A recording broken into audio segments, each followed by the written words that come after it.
É importante destacar, antes de qualquer coisa, que o processo de contabilidade e finanças bolsa de estudo ele foi mapeado na universidade.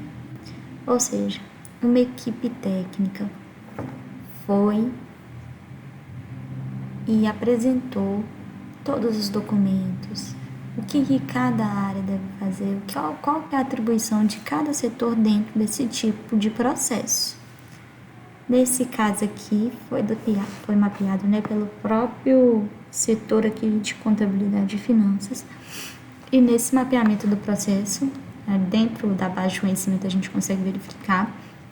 Aqui demonstra para que serve esse tipo de processo. Fala que quem que deve fazer esse processo e aonde deve tramitar. Então, a área demandante, ou seja, quem precisa do bolsista, é que deve abrir e iniciar esse processo. E, feito esta abertura do processo, ele vai tramitar nos demais setores, conforme o fluxo que foi apresentado aqui. Aqui apresenta as informações e condições necessárias para se operacionalizar esse tipo de processo, quais são os documentos necessários para cada tipo de bolsa que é paga e qual que é a base legal para o pagamento dessa bolsa. Nós aqui no CP fazemos o pagamento da bolsa pelo menos conforme esse primeiro fluxo.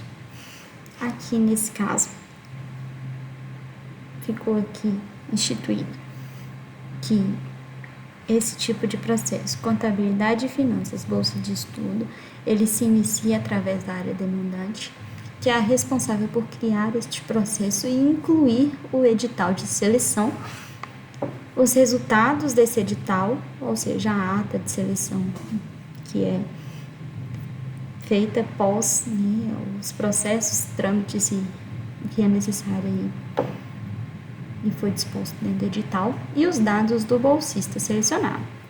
Então, quem é o demandante é o responsável por disponibilizar essas informações.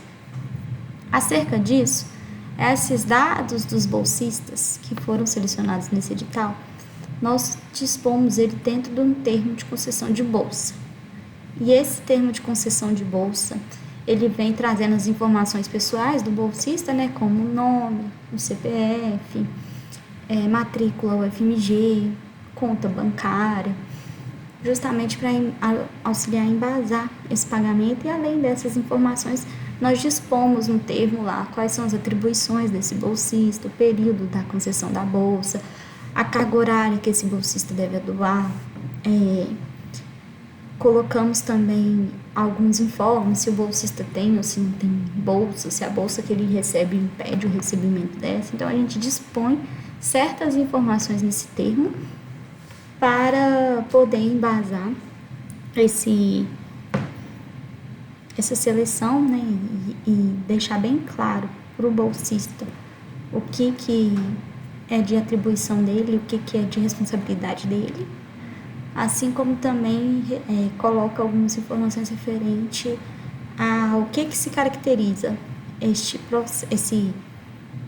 essas atividades que ele vai fazer, né? E esse termo, ele é gerado dentro do processo CEI e ele deve ser assinado pelo bolsista e pela direção. O bolsista, ele consegue assinar o documento, mas como ele não tem acesso ao mínimo UFMG, ele deve fazer o bolsista selecionado. Cadastro como usuário externo. Feito esse cadastro, a área demandante que criou o termo deve disponibilizar esse documento para ele poder assinar. E aí, após essa assinatura dele, que você pede a assinatura da direção, e conseguimos dar prosseguimento ao processo. Então, a área demandante deve fazer isso. E feito todo esse trâmite de criar o processo, incluir edital, ata e o termo de concessão devidamente assinado pela direção e pelo bolsista, é que esse processo deve vir para o meu setor, que é o setor de contabilidade, no caso é CP-SADN. E feito isso, eu vou dar continuidade ao processo.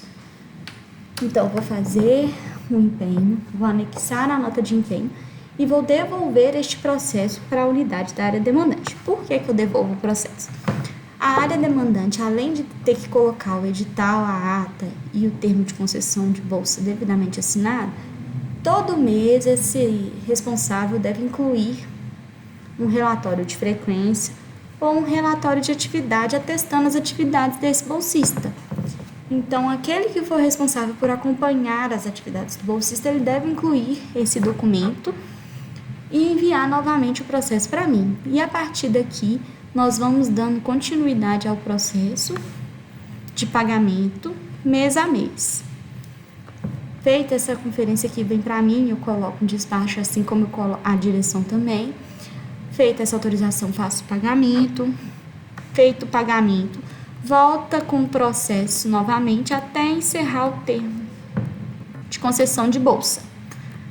Então, todo mês deve ser feito isso.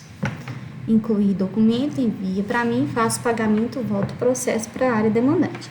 A área demandante, novamente, vai colocar o documento, o relatório de atividade ou ateste de frequência, vai enviar o processo para mim, vou processar o pagamento e devolvo para a área demandante. E assim até encerrar o contrato do bolsista. Basicamente é isso que é necessário para a gente poder tramitar com o processo aqui na universidade e fazer de forma correta o pagamento da bolsa dos bolsistas, né, que são selecionados.